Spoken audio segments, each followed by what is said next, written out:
ఉచితంగా ఇస్తామని చెప్పి నేను మీకు తెలియజేస్తున్నా. రాష్ట్రంలో రాబోయే 2-3 సంవత్సరాల్లోనే కనీసం 40 లక్షల ఇండ్లకి రూఫ్ టాప్ పైన కరెంటు ఉత్పత్తి కేంద్రాలు పెట్టించే బాధ్యత ఈ ప్రభుత్వం తీసుకుంటాం. ఎస్సీ ఎస్టీలకి ఉచితంగా ఇస్తాం. 2 కిలోవాట్లు 60,000 రూపాయలు ఉచితంగా ఇస్తాం. అదే మరి అందరికి కూడా 78,000 రూపాయల వరకు 3 కిలోవాట్ల వరకు ఉచితంగా ఇస్తాం. ఆ పైన ఖర్చు అయితే మీరు పెట్టుకోవాలి. బీసీలకు 98,000 ఇస్తాం. ఆ పైన అయితే అంటే అదనంగా ఒక 20,000 ఇస్తాం. ఆ పైన అయితే మీరు పెట్టుకోగలిగితే ఇంకా మీరు కరెంటు ఛార్జ్ కట్టే పరిస్థితి లేదు, ఉండదు. దానివల్ల మాకు కూడా గ్రిడ్కు కూడా అదనంగా వెసులుబాటు వస్తుంది.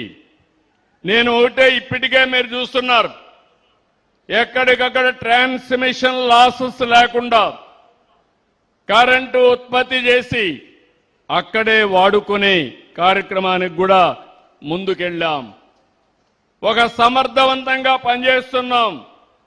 అందువల్లనే మీరు చూస్తే పోయిన గవర్నమెంట్ పెంచిన కరెంటు ఛార్జీల్ని ట్రూ అప్ ఛార్జెస్ పెడితే దాన్ని ట్రూ డౌన్ ఛార్జెస్ గా చేసి యూనిట్కి 13 పైసలు 4,498 కోట్ల రూపాయలు మీ కరెంటు ఛార్జీలు తగ్గించాం.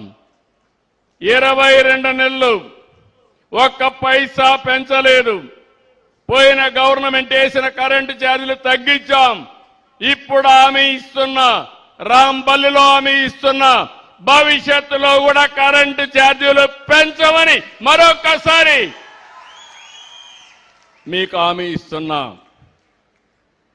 ఈ సంవత్సరం మీరు ఒకసారి చూస్తే 26-27 ఆర్థిక సంవత్సరానికి రెగ్యులేటరీ కమిషన్ మొన్నే ఆర్డర్ పాస్ చేశారు. ఇందులో మీరు చూస్తే కమర్షియల్ వినియోగానికి యూనిట్ 12 రూపాయల 25 పైసలుంటే 9 రూపాయల 95 పైసలకు తగ్గించాం. 23 లక్షల మంది రైతులకి 9 గంటలు ఎలాంటి ఆటంకం లేకుండా ఉచిత విద్యుత్ ఇస్తున్నామని చెప్పి కూడా నేను మీకు తెలియజేస్తున్నా. 1,13,00,000 మంది గృహ వినియోగదారులకు ఎవ్వరికి కూడా ఒక్క పైసా పెంచాం. 22 లక్షల మంది ఎస్సీ ఎస్టీ ఆర్థికంగా బలహీన వర్గాలకి ఉచిత విద్యుత్ ఇస్తున్నాం. 18,000 కాటేజ్ పరిశ్రమలకి లోడ్ లిమిట్ చూస్తే 10 HP నుంచి 20 వరకు పెంచాం. ఇప్పుడే నేను చెప్పాను, ట్రూ డౌన్ ఛార్జెస్ 4,500 కోట్ల రూపాయలు తగ్గించాం. ఇంకో పక్క 24-25కి అదనంగా ఖర్చు అయితే 15,790 కోట్లు నేను గవర్నమెంట్ భరిస్తాను, మీరు ఏమీ భయపడవలసిన అవసరం లేదని ఎలక్ట్రిసిటీ డిపార్ట్మెంట్కి భరోసా ఇచ్చాను. నేను ఒకటే హామీ ఇస్తున్నా, నా అనుభవం మొత్తం ఉపయోగించి కరెంటు ఛార్జీలు పెంచకుండా ప్రతి ఒక్కరికి ఎంత కరెంటు కావాలనో అంత సరఫరా చేసే బాధ్యత ఈ ప్రభుత్వానిదని మరొక్కసారి హామీ ఇస్తున్నా. ఇంకొక పక్క 22 నెలలు 802 ప్రాజెక్టులు వచ్చాయి. 20,74,000 కోట్ల రూపాయలు పెట్టుబడులకి ఒప్పందాలు జరిగాయి. ఇవి వస్తే 24 లక్షల మందికి ఉద్యోగాలు వస్తాయి. అందరూ చేసినట్టు నేను ఎంఓయూలు చేసి ఎక్కడో మూలపడేయడం లేదు. అనునిత్యం దీని మీద శ్రద్ధ పెట్టాం. నెలకొకసారి ఎస్ఐపిసి జరుగుతుంది, ఆ నెలలోనే ఎస్ఐపిబి జరుగుతుంది, అదే నెలలో కేబినెట్ జరుగుతుంది. నేను ఒకప్పుడు చెప్పేవాడిని, ఈజ్ ఆఫ్ డూయింగ్ బిజినెస్ నుంచి gear March speed of doing business చేస్తున్నాం.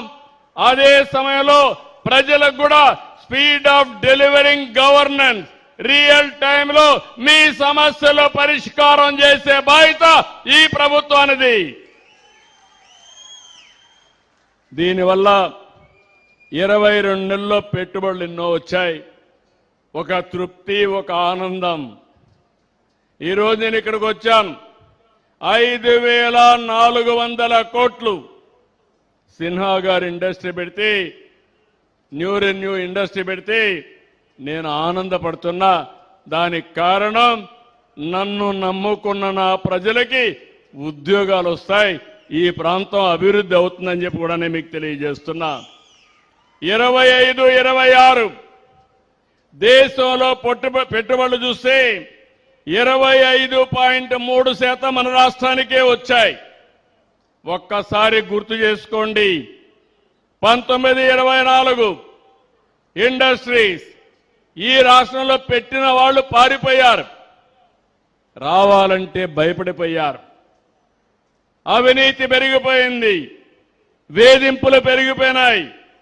ఎప్పుడు కూడా ఎక్కడ విశ్వాసం ఉంటుందో అక్కడే పరిశ్రమలు వస్తాయి.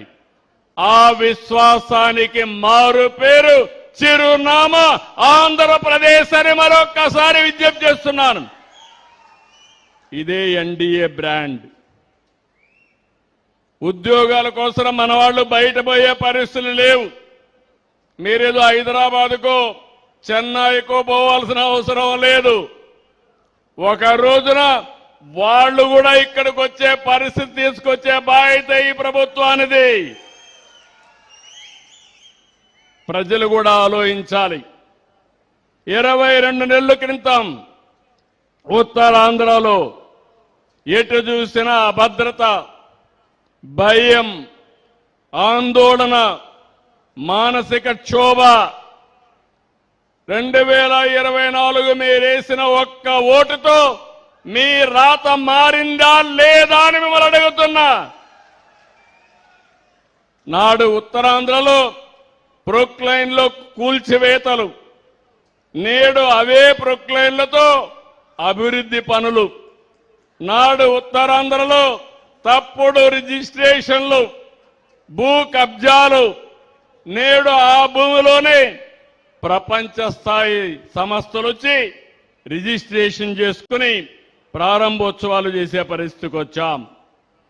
ప్రకృతి వనరులు దోచిన పాలకులకు, ప్రకృతి వనరుల్ని సంపదగా మార్చే ప్రభుత్వాలకు మధ్య ఉండే తేడాను మీరు గుర్తించాలి. ఏది విధ్వంసమో, ఏది వికాసమో మీరు తెలుసుకోవాలి.